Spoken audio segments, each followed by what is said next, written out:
So let's turn to one of the other issues that Madeline had in her letter to us, was that her mother started dating right away. This is something we didn't have to deal with. Oh my God, yeah. Mom was so not. Our mother, not only did she not date, she might have gone on 1 or 2 dates. Mm-hmm. Yeah, her theory was like, all these men are old and all they want is somebody to feed them and give them their medicine. And take care of them. And she's like, and the only man I was going to do that for was your father. I was like, okay, Mom. All right. Yeah. So we had the opposite. We had the opposite, but she's dealing with the fact that the person who was her main guy is gone, and then his wife is out dating. Right. Yeah. That must burn. That's gotta hurt. Yeah. That's gotta hurt. Well, it's probably she's probably pissed. And all I want, Madeline, you have to. It could be a form of grieving. Mm-hmm. Yeah. Or it could be a form of relief. Mm-hmm. Yeah. She doesn't know. She may not have known her parents' relationship. You don't know unless you talk to your mom about it. Mm-hmm. And to get back to your point about communication, it's going to burn you until you talk to your mom and you can let her know how you feel. Mm-hmm. That'll be part of your dealing with the grief. Yeah. Yeah. But we didn't have to deal with that. No, but Madeline points out in her letter, I mean, she makes an astute assessment that her mom never lived her life alone. Right.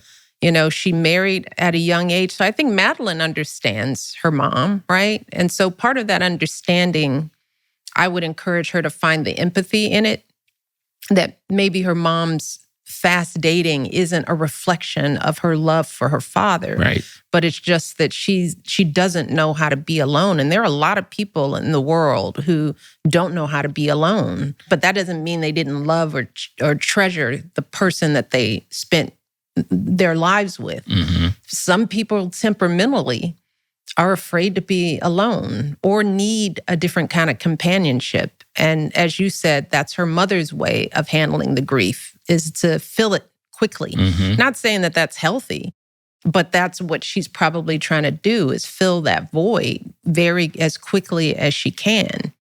And it would be a shame if Madeline's disconnect with her mother is due to some judgment that is, lacking in empathy for where her mom is. And, don't let that burn the bridge.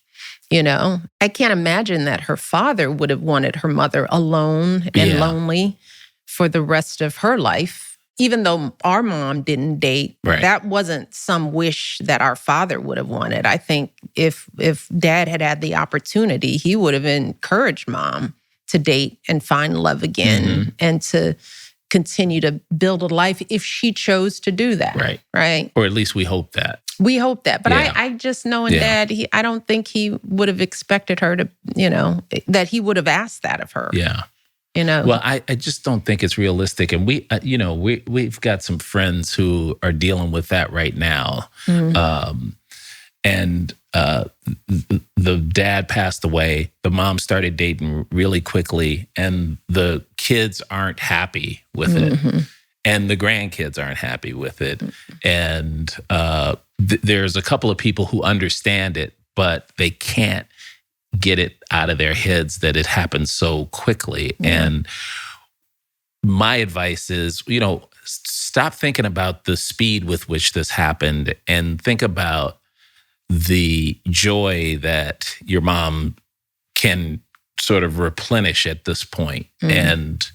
But it's hard. It's hard to get that through to people. Yeah. Well, and as big and bad as I'm sitting here talking, I don't know how I would have felt if Mom had started dating. Well, but after a while, it's like, we wanted her to date, but if it had been the next month, I think I might have been a little salty too. We would have been surprised. Yeah. We would have been surprised. Be like, well, where did he come from? Yeah. Where are you keeping this old dude? Where'd you find him, Mom? Although she could keep some secrets. Remember when she started running track meets and we didn't in her know about retirement. It. Yeah, she was in her 60s and started running in track competitions. Sprints. Like 50-yard dashes, 100-yard dashes.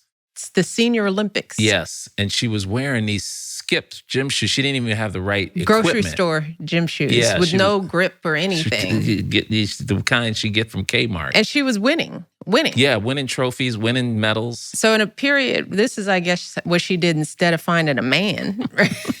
She started running. Running away from him, man. Right. So she didn't tell us. She didn't tell us until she qualified for, it was state. So she went through all of this, qualified for city in her age group, came in first in the 50-yard dash in like the locals and then the citywide in Chicago. Yes. So this is a lot of people. This is not a little town. Right. She qualifies for state. And had to go down to Champaign, Illinois. And that's when she decided left to tell us a note. Yes. She didn't tell us. Yes. She left a note saying, by the way, if you're wondering where I am, I'm in Champaign, Illinois, running in a track meet. And I thought I ought to tell you in case I fell. Dropped dead. Oh, man. But she went on to qualify for nationals. Yeah.